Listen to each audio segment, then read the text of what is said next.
Bismillahirrahmanirrahim. Assalamualaikum warahmatullahi wabarakatuh.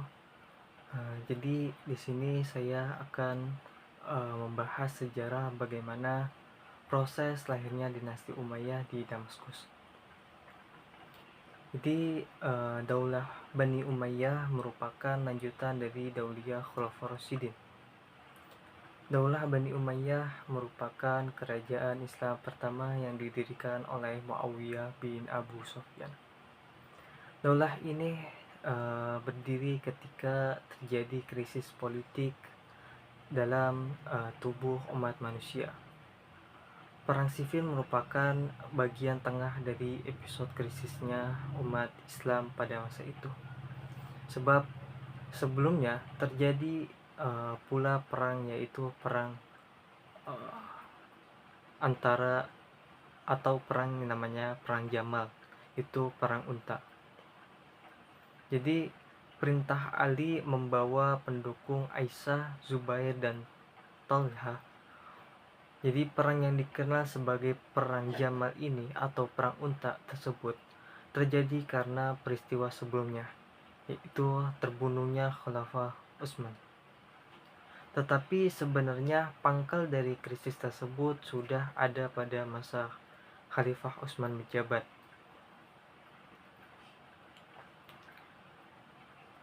Umat Islam resah ketika khilafah dipandang telah membiarkan praktik-praktik KKN atau korupsi, kolusi, dan nepotisme dalam pemerintahannya. Keresahan umat ini terus berkembang hingga terjadinya aksi demonstrasi di depan kediaman Khalifah Utsman di Madinah.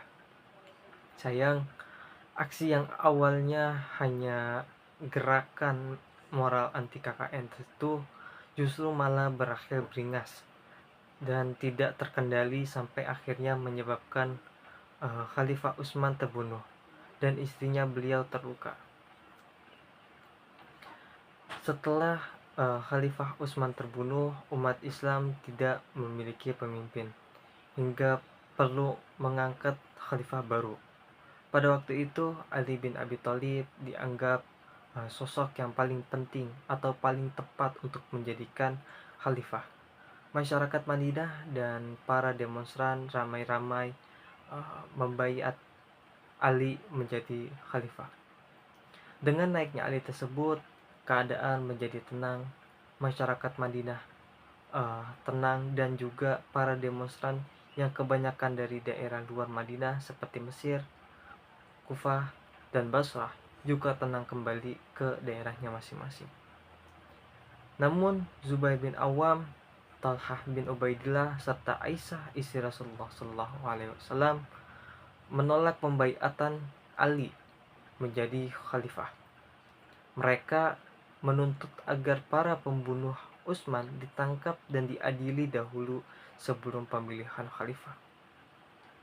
Akibat dari ketidaksetujuan itulah pecahnya perang unta. Di sisi lain, Muawiyah yang bertepatan atau tinggal di Damaskus juga menyatakan hal yang sama ke kelompok Zubair, Talhah, dan Aisyah. Akibat inilah dari penolakan itu pepecahan perang sivil. Kemudian juga sejarah berdirinya dinasti Umayyah. Pada masa Muhammad diangkat sebagai Rasulullah SAW, Bani Umayyah merupakan keluarga kaya, terdidik, dan juga berpengaruh. Salah satu dari mereka adalah pimpinan kaum Quraisy Makkah. Ia adalah Abu Sufyan bin Harb bin Umayyah.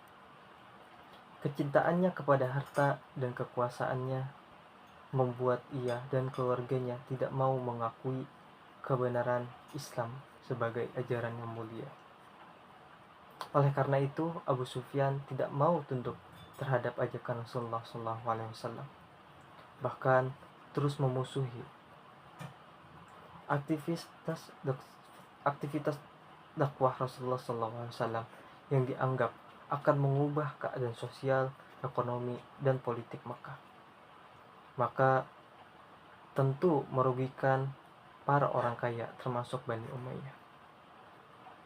Untuk itu, berbagai cara dilakukan guna menggagalkan gerakan reformasi yang dibangun Rasulullah SAW tersebut. Sampai-sampai cara-cara kekerasan seperti perang pun mereka lakukan. Tercatat beberapa perang besar terjadi, seperti perang Badar, perang Uhud, perang Khandaq, pasca hijrah, melibatkan kepemimpinan Abu Sufyan. Abu Sufyan sendiri dan keluarganya akhirnya masuk Islam dengan terpaksa pada saat berpuluh-puluh ribu kaum muslimin mengepung Mekah dari segala penjuru. Walaupun banyak sahabat tidak suka terhadap masuknya Islam keluarga Abu Sufyan, Rasulullah SAW tetap menghormati perubahan sikapnya. Kesalahan-kesalahannya diampuni, bahkan Muawiyah putra Abu Sufyan diangkat sebagai sekretaris beliau, dan saudara perempuannya, Umma Habibah, diperisi oleh beliau. Setelah beberapa tahun bergabung sebagai kaum muslimin, keluarga terdidik dan berpengaruh ini ikut membesarkan Islam. Di masa Abu Bakar As-Siddiq, keluarga Abu Sufyan dan Bani Umayyah merasa rendah diri karena kelas mereka berada di bawah kaum Muhajirin dan Ansar. Mereka tahu dirinya bahwa perjuangan mereka belum apa-apa dibandingkan dengan kedua kaum di atas. Apalagi dahulu mereka memusuhi perjuangan Rasulullah SAW dan kaum muslimin. Oleh karena itu, mereka maklum ketika Khalifah Abu Bakar menyatakan di depan umum bahwa keluarga Bani Umayyah harus ikut berjuang membela Islam, termasuk di medan perang. Bila ingin setingkat dengan kaum Muhajirin dan Al-Ansar, beberapa peperangan terjadi di masa Abu Bakar ini. Anggota Umayyah ikut serta di barisan kaum muslimin.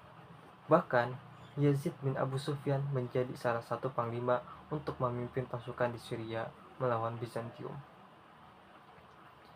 Pada masa Umar, ketika wilayah Islam semakin meluas dan membutuhkan banyak tenaga administrasi, sang khalifah memanfaatkan tenaga-tenaga Bani Umayyah yang umumnya terdidik untuk membaca, menulis, berhitung. Bahkan Yazid dan Umayyah dipercaya untuk mengelola wilayah Syria. Kepercayaan Khalifah Umar ini tidak disia-siakan oleh Bani Umayyah. Mereka bekerja dengan tekun dan dikenal sukses untuk dalam mengerjakan tugas-tugas administrasi. Periode Umar inilah awal mula Bani Umayyah menduduki posisi-posisi penting. Namun, karena kewibawaan sang khalifah yang bersih dan berwibawa, mereka tidak berani bertindak macam-macam seperti korupsi dan sejenisnya. Pada masa Utsman, kebijakan memperkerjakan tenaga-tenaga Bani Umayyah seperti Umar dan ditetapkan dilanjutkan. Bahkan Utsman mempercayai mereka untuk jabatan-jabatan strategis 6 tahun pertama. Utsman sukses membawa negaranya. Namun pada 6 tahun berikutnya, karena usia Utsman yang semakin uzur, maka posisi Bani Umayyah semakin kuat.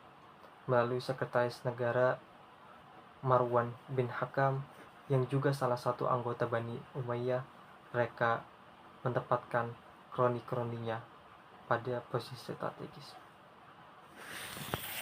Itu dia bagaimana proses terbentuknya dinasti Bani Umayyah, kemudian juga asal usulnya kenapa, kemudian juga sejarah bagaimana berdirinya dinasti Bani Umayyah. Mungkin itu saja, kurang lebih banyak mohon maaf. Wassalamualaikum warahmatullahi wabarakatuh.